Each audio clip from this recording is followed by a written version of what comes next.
Menurut perkiraan Pak Menteri, kira-kira berapa miliar, berapa ratus miliar masyarakat dirugikan, emak-emak dirugikan atas perbuatan kejahatan ini?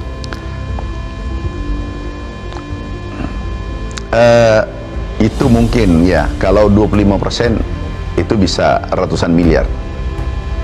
Kalau 25% sampai ya. Menteri Pertanian Andi Amran Sulaiman lagi-lagi mendapati isi minyak goreng minyak kita disunat alias tidak sesuai takaran yang tertera di label. Hal tersebut ia temukan saat melakukan inspeksi mendadak di Pasar Gede Harjonagoro Solo bersama Satgas Pangan, Kepala Badan Pangan Nasional, Wali Kota Solo, serta jajaran kepolisian. Dua produsen berbeda kedapatan mengurangi volume minyak dalam kemasan. Minyak kita produksi PT Kusuma Mukti Remaja yang seharusnya 1 liter hanya berisi 900 ml atau berkurang 100 ml atau 10%. Katanya bukan hanya ukuran takarannya disunat, tapi juga harga eceran tertinggi juga dilanggar, dan juga minyak subsidi diganti dengan minyak curah. Apa itu benar?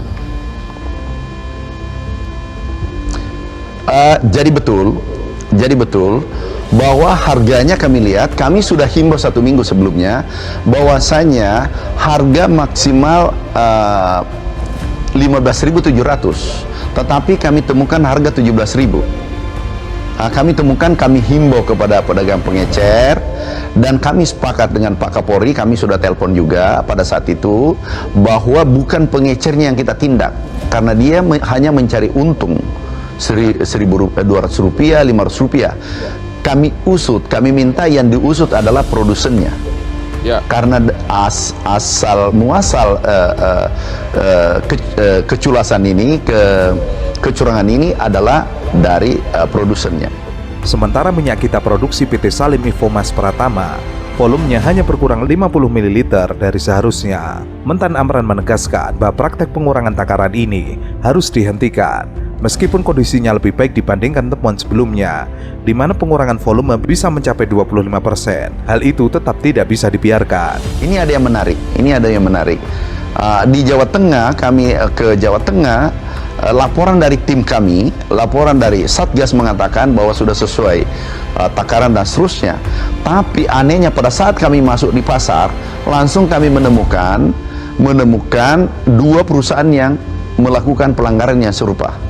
Dan pada saat itu kebetulan kami bersama Satgas, didampingi Satgas dan juga dari kepolisian hadir, langsung kami mengatakan tolong ini ditelusuri. Tapi kami pesan, sekali lagi pesan Bapak Presiden, jangan ditindak masyarakat kecil, jangan ditindak pengecernya, karena hanya mencari rezeki Rp100, Rp200 di bulan suci Ramadan.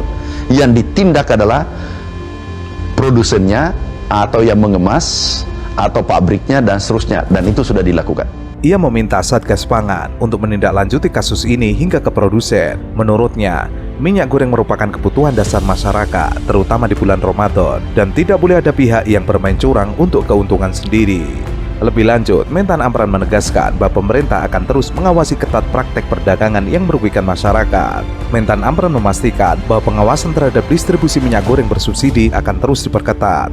Langkah ini diambil agar masyarakat mendapatkan haknya secara penuh dan produsen tidak melakukan praktek curang yang dapat merugikan konsumen. Kami cek, kami menemukan 3 perusahaan yang melakukan manipulasi. Ya. Padahal 1 minggu sebelum Lebaran, kami sudah himbau, kami sudah wanti-wanti. Di mana dalam ratas diperintahkan oleh Bapak Presiden, tolong kawal bahan pangan. Ya. Kami semua diperintahkan seperti itu yang terkait. Akhirnya kami temukan 3 perusahaan, dan ukurannya kami kaget. Kami ukur berulang-ulang, itu hanya 750 ml. Artinya berkurang 25%. Ya. Bayangkan kalau ini 2 juta sampai 5 juta ton, itu berapa ratus miliar kerugian masyarakat Indonesia. Ya. Nah, ini yang pada saat kami temukan, ada tim dari kepolisian reskrim, kami sampaikan, tolong ditindak tegas. Kenapa? Kalau ini tidak ditindak, kita melakukan pembiaran. Kalau melakukan pembiaran, kita sama dengan beternak kejahatan. Kenapa ini terjadi? Saya melihat makronya. Ini kan berawal dari tahun 2022. dalam Permendak nomor 49 tahun 2022 disebutkan bahwa kalau Anda produsen CPO dan Anda ingin mengekspor, Anda harus memenuhi DMO. Ya. Dan itu 20%.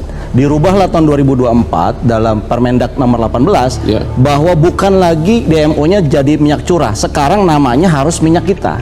Ya. Jadi minyak kita ini Bang, yang ada ini adalah kewajiban para produser eksportir kalau dia mau ekspor. Dan saya kira Ini untuk minyak, ini namanya minyak subsidi. ini minyak kita. Jadi tidak ada istilah minyak subsidi. Ya. Minyak kita ini adalah minyak yang kategorinya digunakan oleh masyarakat berpenghasilan rendah MBR. Ya. Ini di mall nggak ada. Ini yang disubsidi pemerintah. Ini adanya di pasar Nggak, tradisional. maksudnya ini yang disubsidi pemerintah. Bukan, namanya bukan subsidi. Jadi kalau istilahnya adalah ini kewajiban dari pengusaha Pengusaha. untuk dia supaya bisa ekspor. Menteri Perdagangan Budi Santoso menegaskan minyak goreng rakyat kemasan sederhana merek minyak kita tidak mendapatkan subsidi dari pemerintah, alias bukan minyak goreng subsidi, melainkan hasil skema Domestic Market Obligation atau DMO. Ia menyampaikan, seiring banyaknya masyarakat yang masih mengira minyak kita merupakan produk subsidi pemerintah, yang belakangan ini banyak ditemukan volume isi tidak sesuai takaran yang tercantum dalam kemasan. Oke, ya. Karena dia kewajiban dan kewajibannya harus tertulis minyak kita. Ya. Makanya tadi ada data Simirah tuh Bang. Ya. Sistem informasi. Jadi kalau produsen CPO mau ekspor, dilihat dulu data CPO-nya, data Simiranya. Ya. Udah memenuhi belum dia domestic Jadi market obligation? yang disunat takarannya ini bukan? Nah, yang disunat takarannya ini. Nah, pertanyaannya adalah kenapa ini nggak bisa ditelusuri mulai dari produsen CPO-nya, distributor CPO-nya, sampai ke PT yang mengemasnya ini, sehingga kita bisa mendapatkan satu siapa tersangkanya kalau ini secara masif ya. Ya. Yang ditemukan oleh Barreskrim yang kemudian heboh itu kan hanya kepala gudang levelnya. Baru kepala gudang. Kepala gudang, PT-nya belum ditutup oleh perindustrian, dan saya kira Kementerian Perindustrian tidak harus menunggu dari pihak kepolisian Pak Benar. Putu.